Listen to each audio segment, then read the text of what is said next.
اللهم صل على سيدنا محمد وعلى آل محمد. هەموو ساڵێ یادی لەدایکبوونی پێغەمبەری موسڵمانان دەکرێتەوە. ئەو ڕێنیشاندەرەی کە پەیامی لای خوای گەورە بۆ هاتوو ڕێنوێنی تەواوی جیهانی کرد بۆ مرۆڤایەتی، بۆ ئەوەی کە هەموو بە هەموو ڕەنگەکان، بە هەموو زمانە جیاوازەکان و تەنانەت بە هەموو بۆچوونە جیاوازەکان بتوانن بە ئارامی و ئاسوودەیی لەسەر ئەم زەمینە بژین. بەڵام لە زۆر شوێن و لە زۆر کات ئەو پەیامە شێوێنراوە بە مەبەست بۆ سیاست، بۆ بازرگانی، بۆ کۆمەڵەیەک بابەتی دیکە. لە هەرێمی کوردستانیش دەبێ بپرسین، ئایا توانراوە پەیامی ئەو زاتە پیرۆز و گەورەیەوە خۆی جێبەجێ بکرێت لە کاتێکدا کە سەدانەوە توهشتی ئەڵکی هەرێمی کوردستان موسڵمانن؟ ئێمام شەو گفتوگۆ لەو بارەیەوەکەی بە میوانداری بەڕێز مەریوان نەقشبەندی نووسەر و شارەزای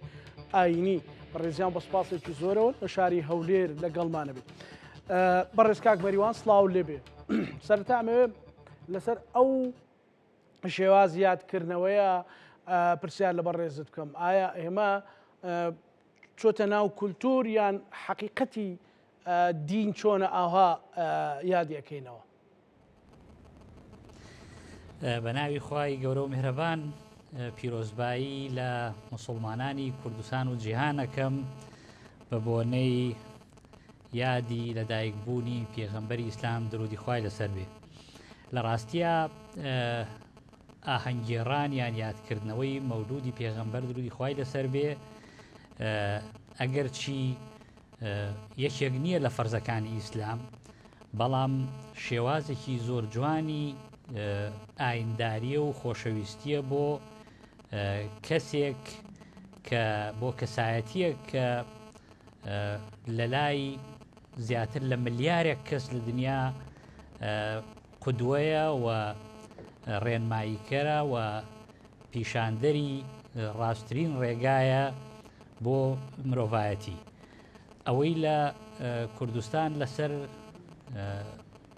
مەولود ئەوترێت کە بە تایبەتی لەگەڵ نزیکبوونەوەی ئەو ئەمیادە جۆرێکە لە تێڕوانین بەرامبەر بە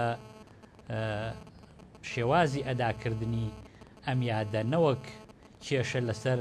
خۆشەویستی بۆ پێغەمبەرمان هەبێت درودی خوای لەسەر بێ. هەندێک پێی وایە کە مامەڵەکردن لەگەڵ ئەم دۆسیایە بۆ خۆ دەرخستن و پتەوکردنی پێگەی کۆمەڵایەتیە و هەندێک تیشپیان وایە ئەمە بەشێکە لە عیبادەت و خۆشەویستی، پیشاندانی خۆشەویستی و نوێکردنەوە بۆ نوێکردنەوەی ئەو ڕێبازەی کە لەسەری ڕاهاتوو. باشە، ئەو ئیشکالیاتانە چێکە هەموو ساڵی گفتوگۆی لەسەر دروستە بێ؟ بەڕێز کاک مەریوان، مەسەلەن کەس گومانی نییە لە خۆشەویستی پێغەمبەر صلی الله علیه وسلم، کەس گومانی نییە لەسەرەوەی کە ڕێکەوتە و شوێنکەوتەی ئەو زاتە پیرۆزە بین، بەڵام بۆ هەموو ساڵێ ئەو خلافە دروستە بێ، ئەو ڕەئیە جیاوازە دروستە بێ؟ ئەتوانم پێت بڵێم بەبێت تەرەدود کە زیاتر لە 95% موسڵمانانی جیهان بابەتی یادکردنەوەی پێغەمبەرمان درودی خوای لەسەر بێ یان ئاهەنگگێڕان بەو بۆنێەوە بەکارێکی زۆر ئاسایی ئەزانن و بە شێوازێکی جوانی عیبادەتیش ێزانن، چونکە ناوهێنانی خوای گەورە، زیکر و سەڵەوات لەسەر گیانی پێغەمبەر درودی خوای لەسەر بێ، لەسەر ڕێبازەکەی، لەسەر بەردەوامبوون لەسەر ڕێبازەکەی، ئەمە هیچ زیانێکی تیانێ بۆ کەس، تەنانەت ئەو کەسانێکی کە نەیارن بۆ ئەم بیرۆکەیە تەنها ئەوەندە ئەتوانن بڵێن کە ئەمە ئەڵێن هیچ سەوابێکی نییە، واتە هیچ پاداشتێکی نییە، و لەوەی شاپشتیان بەستۆ بەوەی کە ئەڵێن ئەمە بیدعەیە، کە باسی بیدعاکەن. بەڵێ باسی ئەوەکەن کە بیدعەیە کاک مەریوان، بۆچی ئەبێ ئەمە بیدعا بێ؟ مەسەلەن بیدعایی بوونی ئەم بابەتە لە چییە؟ بەڵگەکە چییە؟ ئەمە لە ڕاستی ئەمە پشتیان بەو دەقەدینیە بەستووە کە ئەڵێ هەر بیدعەیەک زەلالێ ینی هەر داهێنانێک هەر نوێکاریەک لە دینداریە سەر لێ شێواندنەوە ئەو سەر لێ شێوانەی کول زەلالەتن فی النار ئەمە پشت بەوە بەسراوە بەڵام لە ڕاستیە ئەگەر تەفسیری بدعە بکەی ئەوە ئەم ئاهەنگێڕانە ئەبەدەن ناچێتە چوارچێوەی ئەو بدعەیە کە باسەکرێ ئەگەر بدعەت نوێگەری بێت ئەوانەی کە تەمان پیان وایە کە ئەمە بدعەیە و بدعەیە لە دین خۆ ئێستا ئەوانە خۆیان تەلەڤیزیۆنیان هەیە لە میدیاکانەوە قسەکەن باشترین شێوازی ئەچیزەی ئەلکترۆنی بەکارێنن لە گەیاندنی بانگەوازەکانیان ئاهەنگی جۆرا و جۆر ڕێکەخەن شەهادادەن هەمووی بابەتی دینیە ئەمەشە چێتە چوارچەوەی بدعاوە ئەگەر ئەوە بە بدعە حساب بکەی بەڵام لە ڕاستیە ئەمانە ناکرێ بڵێ بدعایە ئەبێ بڵێ خۆگونجاندنە لەگەڵ نوێترین سەردەمەکان جاران ڕەنگە کە ئەڵێن وڵا پێشتر نە پێغەمبەر نە سەحابەکان نە تابعین ئەمەیان نەکردووە ڕاستە ئەمە نەکراوە بەڵام شێوازی عیبادەت و ئەو بارودۆخی کە لەو سەردەما بۆ تەواو جیاوازە لەو بارودۆخی کە ئێستا هەیە خۆ ناکرێ موسڵمانان بڵێن ئێمە تەواو وابەستەی ئەو سەردەما بین و هەروەکو جاران بە حشتەکانمان هاتو چۆکەین و وەکو جاران ڕسوول ئەنێرین لە وڵاتێ بە وڵاتێکی کرد بە ئەسپێکەوە یا بە شتێ بگەێنێ ئەبێ ئیستا لەگەڵ ئەم بارودۆخە خۆیان بگونجێن بەڵام من تاکی دەکەمەوە کە ئەم بابەتە بابەتێکی زۆر گرنگە و خەڵکی کوردستان بە گشتی بە تایبەتی کە گرنگە خەڵکی کوردستان لەم بابەتە بزانێت یعنی مەولودی پێغەمبەر درودی خوای لەسەر بێ بۆتە بەشێک لە نەریتی کۆمەڵایەتی و ناتوانرێ ئینکاری لێ بکرێت و هەر کەسێکیش ئینکاری لێ بکرێت بەڕاستی خۆی ماندووەکە لەسەر ئەم باتە خۆ ئەکرێ ئەگەر لە حاڵەتێکا لەگەڵیشی نەبی لەگەڵی نابم ئەو یادە زیندوو ناکەمەوە بەشداری ناکەم بەڵام هیچ پێویست نییە کە هەموو ساڵێک لەگەڵ نزیک بوونەوەی ئەما کۆمەڵی خەڵک بڵێن ئەوانە سەر لێ شێواون و نابێ ئەوە بکەیت یاخود هەندێک کەسیش بەڕاستی من نای شارمۆلێت کاکزانە هەندێک خەڵکی شەیە بابەتی مەولودی پێغەمبەر و ئەم یادە زۆر بە زیادە ڕۆی و ئەوەی تیاکا کە بۆ خۆ دەرخستن و من بەڕاستی دوێنێ لە چیا مەسەلەن کاکوەریوان ئەوەی تێبینیت کرد بێت لە چیا زیادە ڕۆی لە مەولودی پێغەمبەر سەڵاو بۆ نمونە من دوێنێ ئەوەیەکم بینی دوێنێ لە یەکێ لە تۆڕە کۆمەڵایەتیەکان ئاهەنگێکم بینی لەسەر ئەو بابەتە دوایی سیرم کرد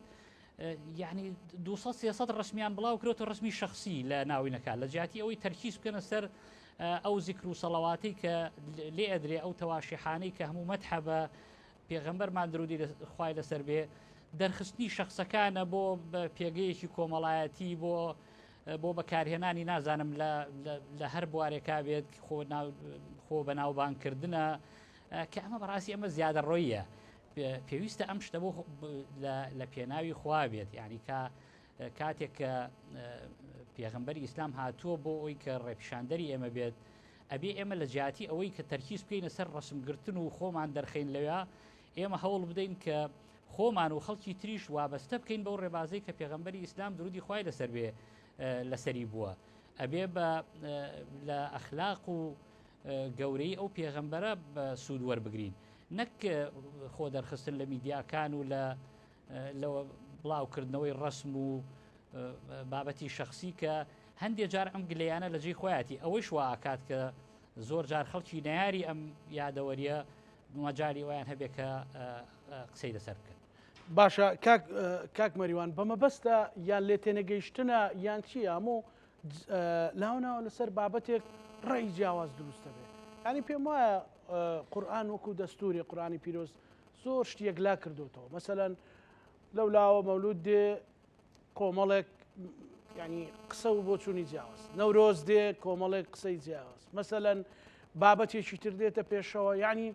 ئەمە هەر لە کوردستانوایە لە دنیا شاوایە بەڵام پێشەوە باسی ئەوە بکەین بۆچی ئەو هەموو بۆ چوونە جیاوازە مەسەلەن یەکێکڵێ بدعەیە مەولود نەخێر بیدعانیە چێڵێ نەخێرەوەیە نەخێرێکی ئەوەیە ئەی حەقیقەتێکە تۆ یادی شتێکەکەی تۆ کە ڕێنیشان دەرت بە خۆ دوتنی ئەگەر بۆ خۆ دەرخستن نەبێ و بۆ ئەوە بێ کە ئەو ڕێگایە تۆخکەیتەوە ینی ئشکالیاتی چی تێدایە بۆیە من ئەمەوە پرسیارم بۆ ئەوەیە بەڕاستی ینی بۆ لەسەر هەموو شتێک ئێمە خلافاتمانەیە یان جیاوازیمانێ ڕاستیەوە پرسیارێکی زۆر وەجیها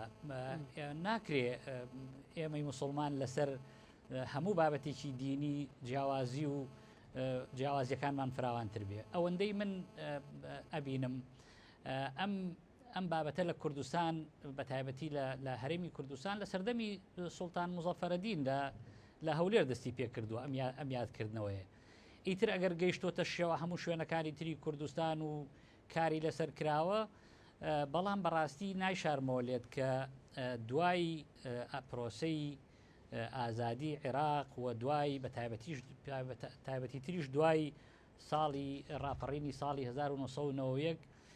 ئەو ئازادی کە لە کوردستان بەرقەرار بووە شێوازی دینداریشی پەرتەوازە کرد لە کوردستان. ئەو مۆرکە عیرفانیی کە موسڵمانانی کوردستانی پێناسراوە کەوتە ژێر کاریگەری هەندێک فکری هاوردە لە دەرەوەی کوردستانەوە کە وای کرد ئەم جۆرە خلافە دروست بێ لە ناو موسڵمانانە. بەڵام ئەگەر لە ڕاستیە بچینەوە سەر واقعی بابەتەکە و بە چاوێکی دیندارانەی عاتفی سەیری بابەتەکان بکەین، هەستەکەین ئەمە زیانێکی نییە. یعنی ئەم یادکردنەوەیە هیچ شتێکی خراپی تیان ناکرێ، هیچ ناشەرعیشی تیان ناکرێ. ئەوەی هەیە زیکری خوایە، زیکری پێغەمبەرە درودی خوای لەسەر بێ، دوعاکردنە، قورئان خوێندنە، ئەمانە هیچ زیانێکی نییە. بەڵام من پێم وایە هەندێک لەو کەسانەی کە شێوازی دینداریەکەیان بەو ئاراستەیە کە خەڵکی کوردستان پێشتر پێی وایە کە پێشتر ئەو دینداریە هاتووە بە نادروست هاتووە و بە ناڕێکی ممارەسە کراوە، هاتووە بە جۆرێک لە جۆرەکان هەندێکیان ڕەنگە بەدەست ڕەوانەیان کردبن بۆ ئەوی کە پێیان بڵێن ئێوەی موسڵمان هیچ غەڵەت تێگەیشتون لە دین، ئەبێ ئێمە بۆتان ڕاستکەینەوە. واتە ئەو دینداری کە هەموو باو باپیرانمان لەسەری بووە تقریبان ڕەفزیەکەنەوە، ئەڵێن جارێکی کە ئەبێمە فۆرماتی ئەم فۆرمە دینداریە بکەینەوە. ئەمە کێشەکەی لەمەوە سەری هەڵداوە. بەڵام لە بەرامبەریشدا ئەهلە عیرفانیەکە کە ئەهلی تەسەوفن و زۆربەی خەڵکی کوردستان، من دڵنیاتانەکەمەوە کە ئێستاشی لەگەڵ بێ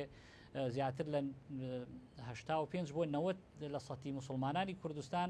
لەسەر پەیڕەوی عیرفان و تەسەوفن. ئەمانیش هەندێک شێوازی کاردانەوەیان هەیە بەرامبەر ئەو گروپە لە جیاتیوی کە هەوڵ بدەن تیان گێنن بە شێوەیەکی هێمنانە تیان بگێنن، بڵێن ئێمە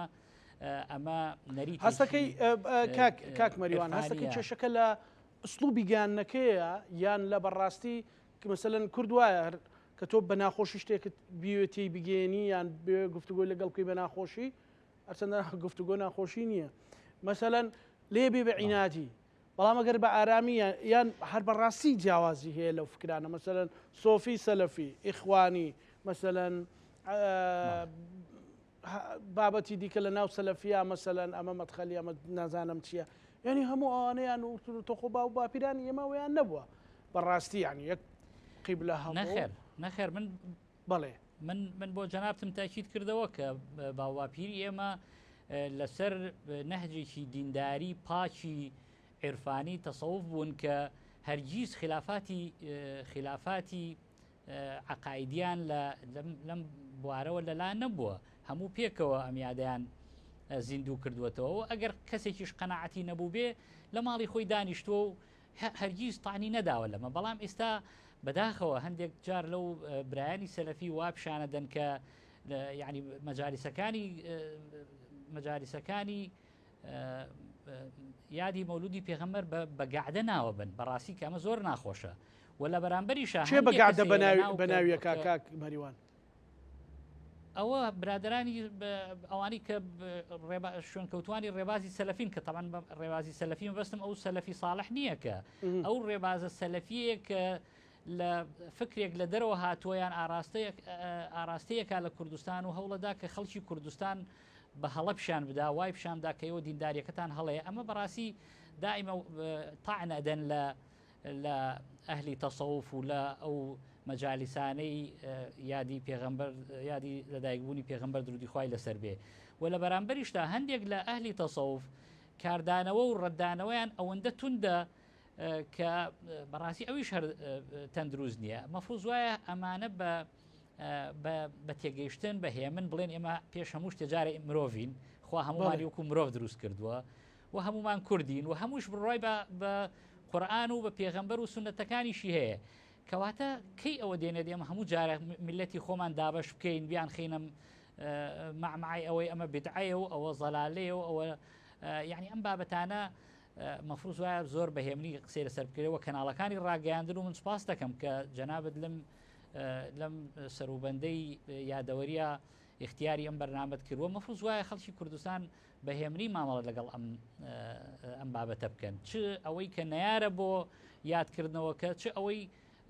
کە پشتیوانی یادکردنەوەکە ئەتوانی بە شێوەیەکی هێمن ئەمە نەیاری بۆ چیە ئەمە نەیاری بۆ چییە کاک مەریوان ناڵم هەندێک پشتە بەسن بە هەندێک بابەتی بۆ نمونە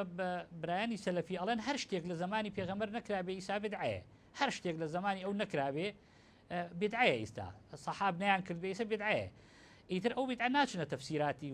ناچنە تەفسیراتی قوڵ خۆ ئەگەر بچیتە سەر تەفسیراتی قوڵ هەر زۆربەی ئەوانەی کە سەلەفیەکانە ئیکەنیستە لە کوردستان خۆی بدعەیە لە ئەسڵا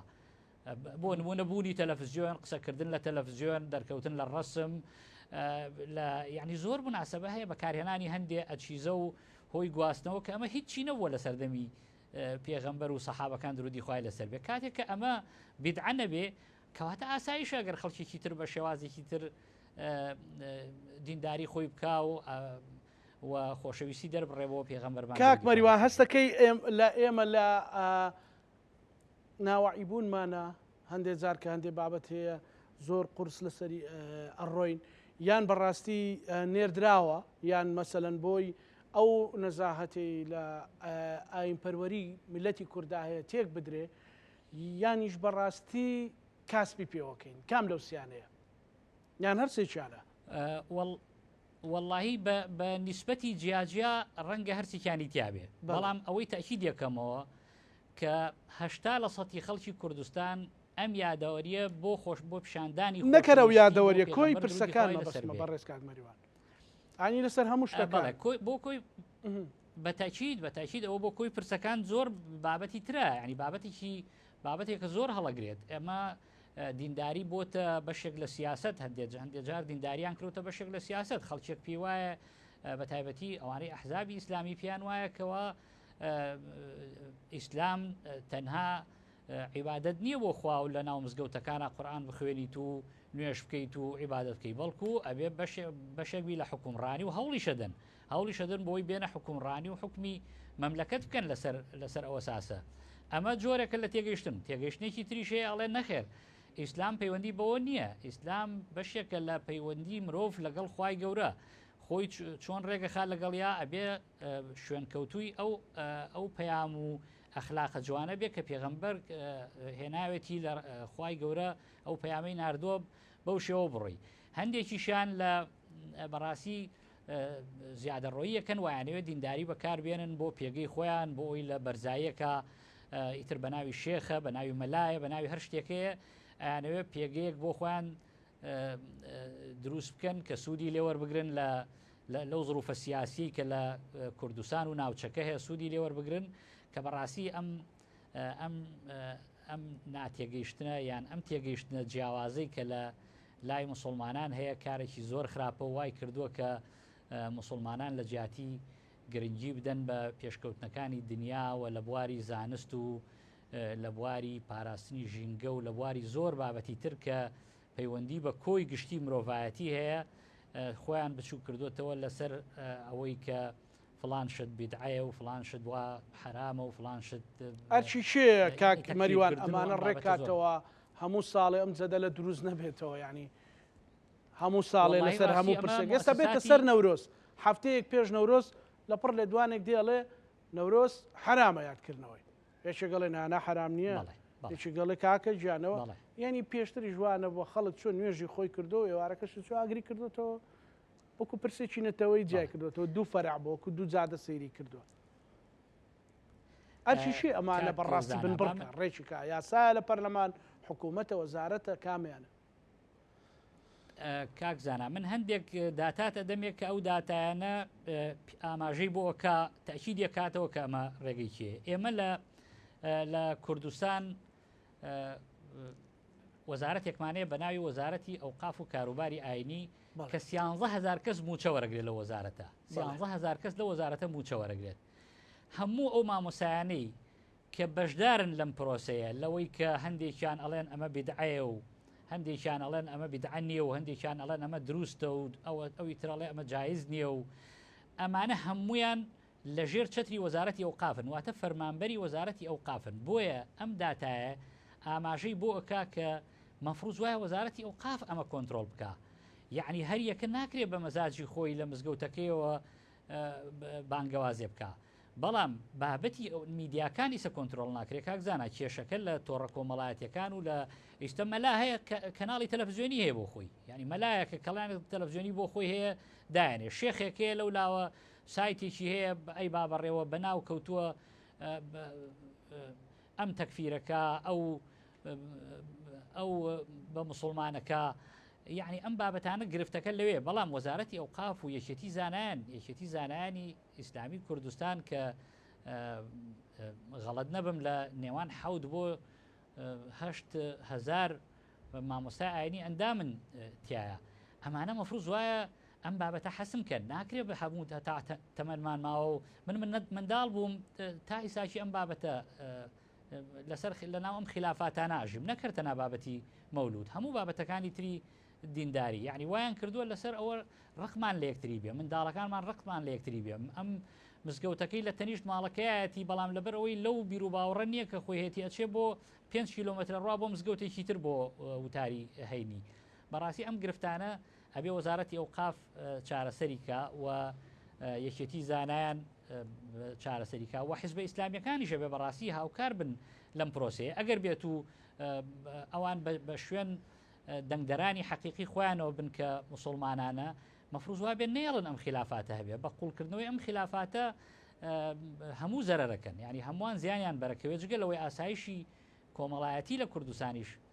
ئەشێوێت من وا ئەزانم چارەسەرکردی ئەم کێشە زۆر زەحمەت نییە بەڵام خلافی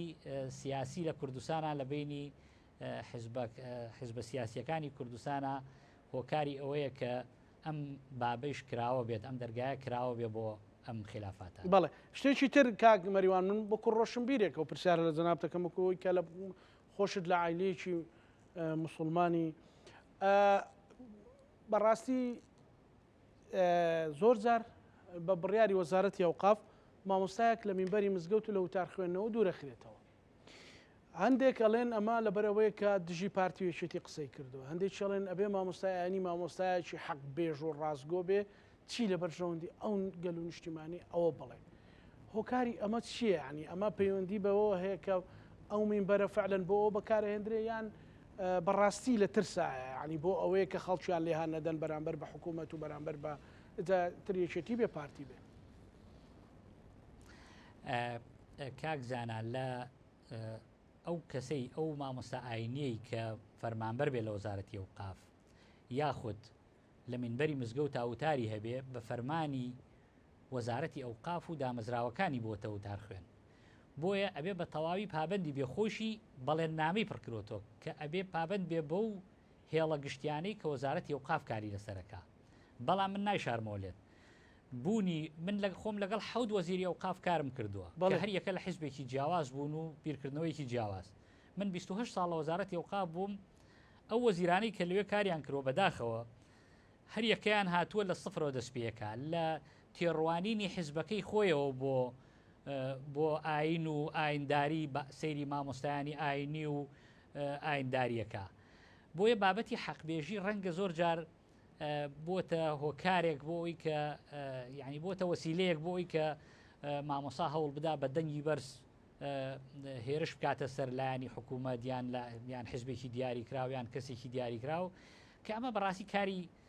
کاری مامۆستا نییە تۆ کە فەرمانبەری حکوومەت بووی ڕازی بووی بەوەی فەرمانبەری حکوومەت بووی موچەی لێوەرگری مەفروض وایە بە هێڵە گشتیەکانی ئەوە پابند بی ئەیستا بەشێکی زۆر لە مامۆستایان لە مامۆستایانی ئاینی لە دنیا موچەیان نییە بە خۆبەخشانە لەسەری مزگەوتەکانن و با بڵێن ئەهلی گەڕەکێک دایناون من باسی وڵاتانی تری ئیسلامیەکەم باسی عێراق و کوردستان ناکەم کە موچە خۆرن زۆر بەیان کاتێک کە فەرمانبەر بووی لە وەزارەت و ڕازی بووی بەوەی کە لە چوارچەوەی ئەو هێڵە گشتی وەزارەت و ئەو یاسایانی وەزارەتا کار بکەی هیچ منطقێکی تیانی وەزارەتی ئەوقافمانی لەمانیەکە 5 ملیۆن دلار بدا بە 13000 مۆزەف ئەو 13000 مۆزەفە هەمووی قسەی پێ بڵێن یعنی ئەمە منطقێکی تیانە بەڵام بە هەندێک بابەت هەیە کە لابردنی مامۆسای ئاینی هەندێک جار من لەو باوەڕام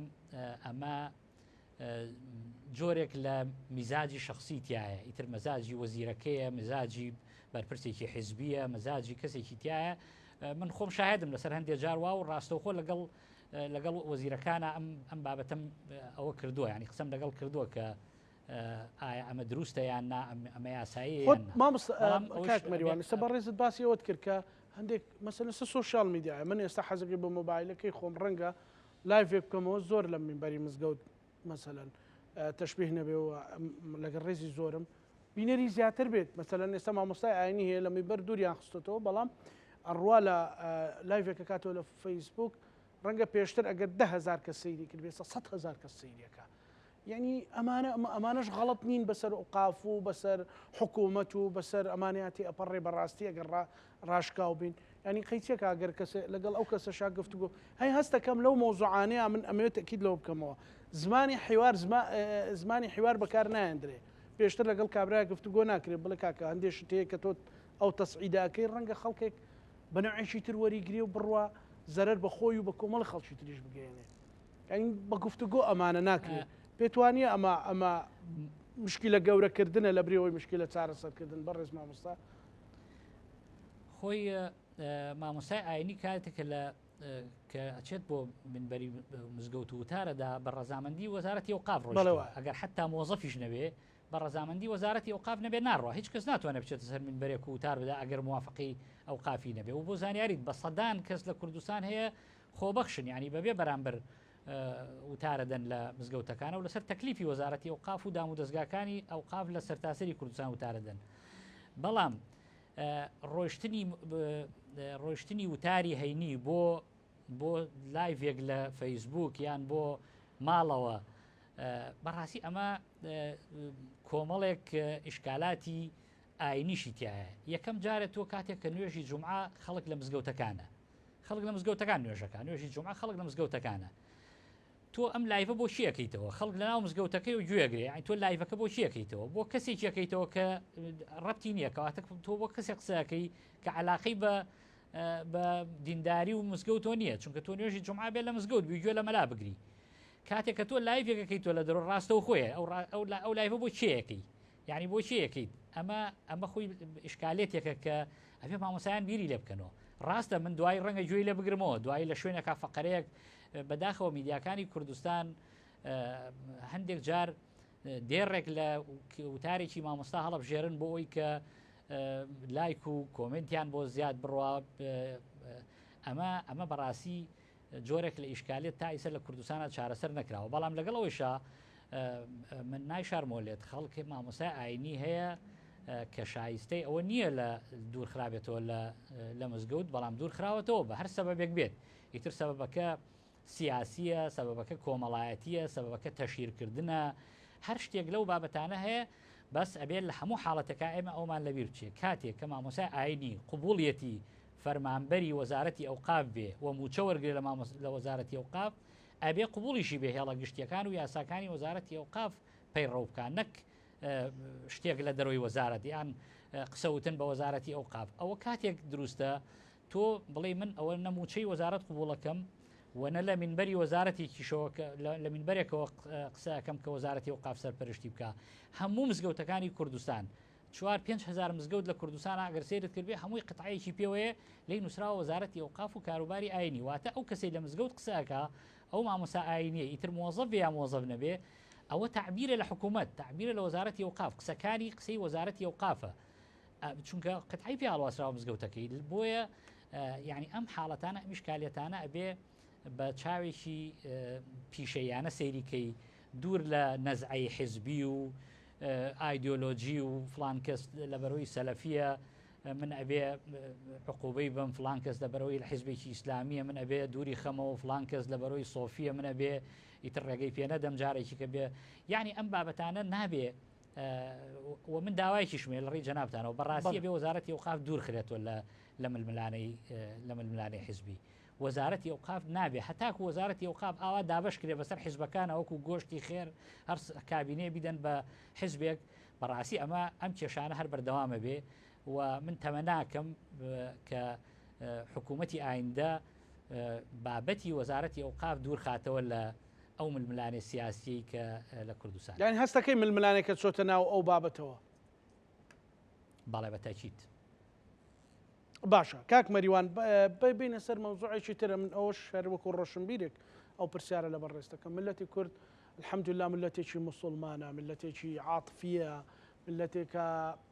بەپاچی شتێک کە گرتی بە بەپاچی ئەیکا دروستکردنی مزگەوت بۆچی مەسەلەن ئەو گوتارە ناتوانرێت هەر چەندە خەڵکێکەیە بەڵام مەسەلەن ڕەنگە لەگەڵ ڕێکێکا دوو مزگەوت هەبێ و مزگەوتی زۆر پاک و خاوێن و الحەمدوللا ئێستا مزگەوتەکان زۆر متتەوەرن بەڵام بیر لەوە بکرێتەوە ئەگەر کەسێک خێرێک هەیە یەکسا مەسەلەن ئەو خێرێک کە مەکتەبێک بنکەیەکی تەندروستی بیرێک لە شوێنێک لێدا یەکسان بێ بە دروستکردنی مزگەوتێک یعنی بۆ نەتوانراوە ئەوە بوترێ یان ئەوە زاڵ بکرێت کاک زانا من ساڵی 2014 پێشنیارێکم بۆ بەڕێز وەزیری ئەوقاف پێشکەش کرد کە ئەو کات من خۆم لە وەزارەت بووم کاک کەمال موسلیم وەزیری ئەوقاف بوو پێشنیارێکم بۆ کرد کە هەر کەسێک لە کوردستانە لەو خێرخوازانەی کە دەیان داوای دروستکردنی مزگەوتەکەن دوو مەرجی لەسەر دابنرێن دوو مەرج لەسەری دابنرێن یەکەم جارێ ئەو مزگەوتی کە دروستەکرێت لە شوێنێکا بێت کە پێویستی بە مزگەوت بێ پێویستی بە مزگەوت بێ نەک لە گەڕێکێک دوو مزگەوتی تیا تۆ بتێ مزگەوتێکی تریشی تا دروست بکەیت ئەمە یەکێ لە کۆمەڵی مەرج بوو کەیتر مەرجەکان هەمووی من لەلام هەیە تا ئیسێکیش لەلام ماوە کە مەساحەی ئەرزەکە چەند بێ چەند مزگەوت لێەوەی دوور بێ ئەمانە هەمووی یەکێ لە مەرجەکان بوو مەرجی دووەمیش کە جێگەی سەرنج بۆ ئەو کاتە بەداخەوە هەندێک لە مامۆستایانی ئاینی و لە حیزبە ئیسلامیەکانیش منیان تاوانبار کرد بەوەی کە ڕێگە نادەم مزگەوت دروستکرێت داوام کردوتم ئەو کەسی کە ئێوە مزگەوتە دروستکە لەگەڵ دروستکردنی مزگەوتەکە ئەبێ مەرجی ئەوەیشی بۆ دانی کە قوتابخانەیەک یاخود خەستەخانەیەک یا خەڵوەتگەیەکی پیریش دروست بکە لەو شوێنەی کە مزگەوتەکەی تیا لەو منتیقەی کە مزگەوتەکەی تیا ئەوەش دروست بکات لەگەڵیا دیارە ئەم بابەتە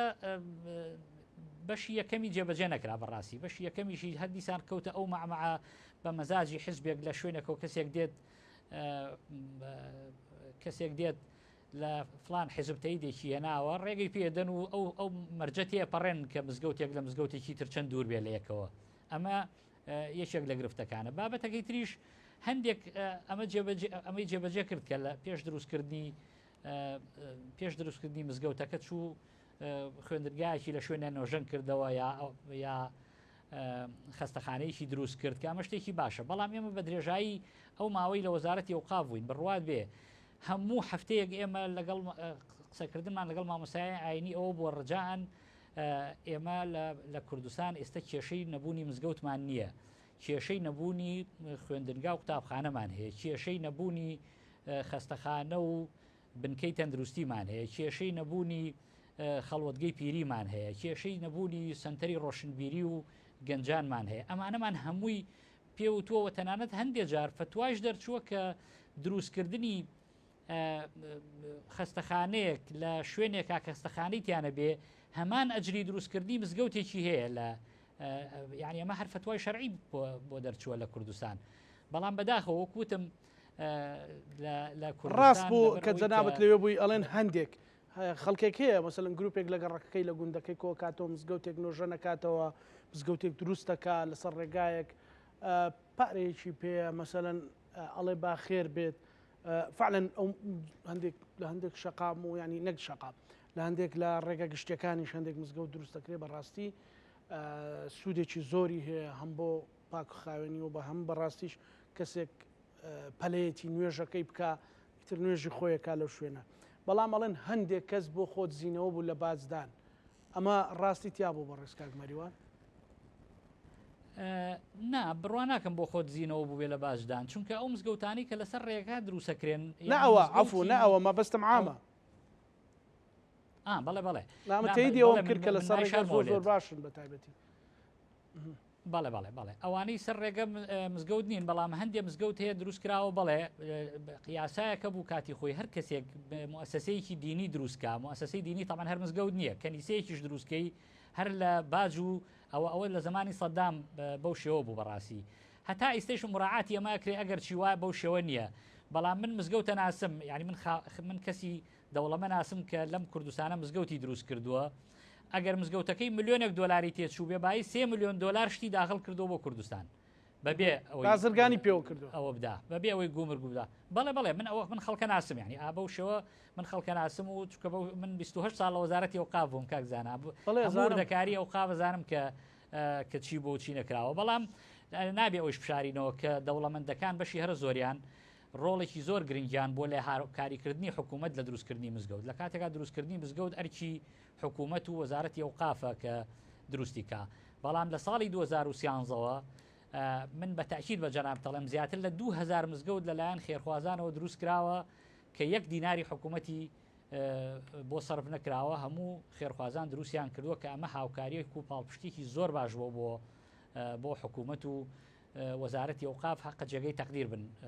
ئەوانە. باشە تۆ وڵاتانی دنیا گەڕاوی لەو ماوەی کە لە وەزارەتی ئەوقاف و کاک مەریوان مەسەلەن ئەو جیاوازی و ئەو بەرەلەیەکگرتن و ئەمانە لە وڵاتانی دیکەی موسڵمانی شەیە؟ لە وڵاتانە ئەتوانم بە سەراحەت بە جەنابەت بڵێم ئازادی ئاینی و تەنانەت ئازادی عیبادەتیش لە هەرێمی کوردستان ئەگەر بەراورد بکەی بە وڵاتانەی تر لە سەرتاسەری جیهانی ئیسلامیە، سەرتاسەری جیهانی ئیسلامی بە سعودیەیشەوە ئەو ئازادیە نییە کە لە هەرێمی کوردستانە پەیڕەویەکەن. بۆیە من پێم وایە ئەو ئازادی وای کردووە ئەو خلافاتانە هەبێت. لە سعودیە چی حەدی هەیە دێڕێک لە وتارەی کە لە وەزارەتی ئەوقافی سعودیە و ئەنووسێ بینێرە ئەینێرێ بۆ مزگەوتەکان بە مزگەوتی کەعبەیشەوە چی حەدی هەیە دێڕێک لە دێڕەکانی بپەڕێنێ و شتێکی تر بڵێ. لە مزگەوتەکانی تونس تا سەردەمێک ئەبواە ناوت تەسجیل کرایە لەو مزگەوتا بچیتەوە مزگەوتە نوێش بکەی، ئەوەی ناوی تەسجیل نەبووە لە مزگەوتەکان ڕێگەی نەبوو بڕاتە ئەوێ. لە میسر زیاتر لە 500 مزگەوت داخراوە لەبەرەوەی ئەڵێن ئەمە شەرتی دروستبوونی ئینیتیانە، شەرتی دروستبوونی مزگەوتی تیانە. هەردایان خستووە دایان خستو و ئەویان گۆڕیوە. جاز لە زۆربەی ئەو وڵاتانەی من ڕۆیشتوم بەڕاستی بەشدۆری دینداریان تند کردووە لە خەڵک، یعنی خەڵک هەستەکە دینداریەکەی ناگا باش. بۆیە کوردستان حەقا بەڕاستی زۆر حەکیمانەتر. باشە من لەوانەیە مەسەلەن مامەڵ کاک مەریوان ئەمە یەکەم جار بێک خەڵک ئەی بینێ، بەڵام یەکەم جار بێ خەڵک ئەو سەراحەتە بڵێ ئەو ڕۆژکاوێ بڵێ مەسەلەن لە وتارەکانی سعودیە ئەوەی تایە کە بە دڵی خۆت مەسەلەن لە مزگەوتە ڕەخنە بگری لە سەڵات خۆتەزانی ئێستا محەممەد بن سەلمان چیەکە؟ نەخێر ڕەخنەگرتن نەک ڕەخنەگرتن. من بە جەناب دەڵێم ئەڵەم من لەگەڵ ئیمام و خەتیبی کەعبا چەند جارێک چوومەتە ماڵەکەی و قسەم کردووە و لەسەر وتار و شێوازی دینداری و هەموو شتێک قسەم کردووە لەگەڵیا.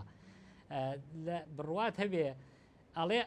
ئەو نووسراوەی کە لە وەزارەتەوە بۆم دێت لە دەسەڵاتدارانی سعودیەوە بۆم دێبی خوێنمەوە بە ئاەتەکانیەوە بە حەدیسەکانیەوە بە هەرچی تیان نووسراوە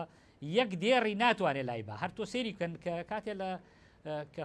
خوتبەی جومعە ئەدرێ لە خۆر نقلی مباشرە سێری بکە لە چ لە مزگەوتی نەبەوی چ لە حرەمی مەکی لە مەکە وەرەقەیەک لە بەردەمی دانراوە ئەی خوێنێتەوە. ئەوە نییە بڵێ وەکو مامۆساکانی ئێمە بە ارتجالی قسە بکەن و چیان بێ بیڵێن. لە وەزارەتی ئەوقاف ڕاستە ئەوەیەک هەیە لژنەیەک هەیە بۆ ئەوی کە دەستنیشانی وتاری هەینی کاڵێ مامۆسایانی ئاینی داوای کردووە لەسەر ئەم تەوەرانە قسە بکەن بەڵام بە تێگەیشتنی خۆیان نەیوتۆیەوە ئەمە بخوێنەوە وەکو سعودیە و وڵاتەکانی تر پیان ئەڵێ لەسەر ئەم تەوەرە قسە بکەن بە ئیدراک و شارەزایی خۆتان کە لە کاتێکا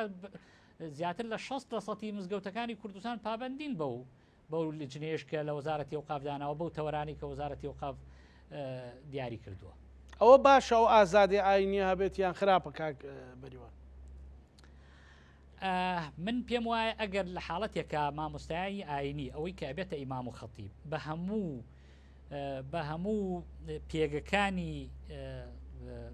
هەموو پێگەکانی بوون بە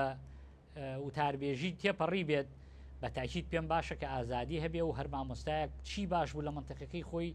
لەسەر ئەوە باسکە و تەواوی ئازادی هەبێ بە ڕەخنەگرتن لە حکوومەتیشەوە. بەڵام بەداخەوە لە کوردستان من داتای زۆر مەترسیدارم لەسەر شەهادە و لەسەر داتاکان چین کاک مەریوان لەسەر توانای وتاربێژی مامۆستایانی ئاینی لەسەر عنوانی وەزیفی مامۆستایی وتاربێژ مەسەلەن تەفاسیلی چییە؟ من نامێ بەڕاستی لەم یادی مەولودی نەبەویە باسی ئەوە بکەم ڕەنگە ئەوە بابەتێکی ئیداری بێ زیاتر نەک بابەتێکی ئەوە، بەڵام ئەوت پێڵم کە بە شێوەیەکی گشتی و کە هەموو خەڵگەوە زانێ بەشێک لە مامۆستایانی ئاینی نە بڕوانامەی وتاربێژیان هەیە، نە بڕوانامەی بەکەلۆریۆسیان هەیە، نە بڕوانامەیەکی شانەیە کە هەل بن بۆی کە وتاربێژ بن و پەیڕەوی ئەو بنەماکانی وتاربێژی بکەن کە ئەوە کێشەیەکی گەورەیە لە کوردستان و نەبوونی دامەزراندنیش بۆ ئەو هەموو دەرچوانەی کولی شەریعە کە ساڵانە دەرەچن، نەبوونی دامەزراندن و فرسەتی دامەزراندن ئەوەش بەڕاستی ئەوەنەی تر با بڵێن ئەرکەکەی گران کردووە. بەڵێ دوا سەرنجی کاک مەریوان، من زۆر سپاسان دەکەم و هیوادارم کە ئەم یادەوەریە ئەم یادە پیرۆزەی لەدایکبوونی پێغەمبەری ئیسلام درودی خوای لەسەر بێ ببێتە هۆی ئاشتی و ئاشتەوایی لە نێوان هەموو حیزبەکانی کوردستان و ئاشتی و سەقامگیری بگەڕێتەوە بۆ سەرتاسەری کوردستان و مسلمانانی کوردستان بە یەک گیانی خۆشەویستی بۆ پێغەمبەرمان هەنگاوێن بەرەو ئایندە و پێکەوە کار بکەین کە ئاین پەروەری و نیشتیمان پەروەری پێکەوە گرێ بدەین. ئەمە گرنگترین پەیامە کە مسلمانانی کوردستان پەیڕەوی بکەن و زۆر سپاسی ئەوەی شەکەم بۆ گرنگیدانتان بەم بابەتە. زۆر سپاس بۆ بەڕێز مەریوان نەقشبەندی نووسەر و شارەزای ئاینی لەولێرە و لەگەڵمان بووی. یادی پێغەمبەرمان صلی الله علیه وسلم هەمیشە بەرز و پیرۆز بێت و بتوانین مسلمانان لە هەرێمی کوردستان لەسەر ئەو ڕێ و ڕێبازە بڕۆن بە حەقیقی نەک ئەو فەرعانەی کە هەندێک خەڵک بۆ مەرامی تایبەتی خۆیان لێیان کردوتەوە، وەڵکو لەسەر ڕێبازە ڕاستەقینەکە بێ بۆ خزمەتی مرۆڤایەتی. ئێمەش لەگەڵ هاوکارانم پانۆڕامامان پێشکەشکردنەوە لایەکتان ئەمانەتی خوای گەورە بنخواتە.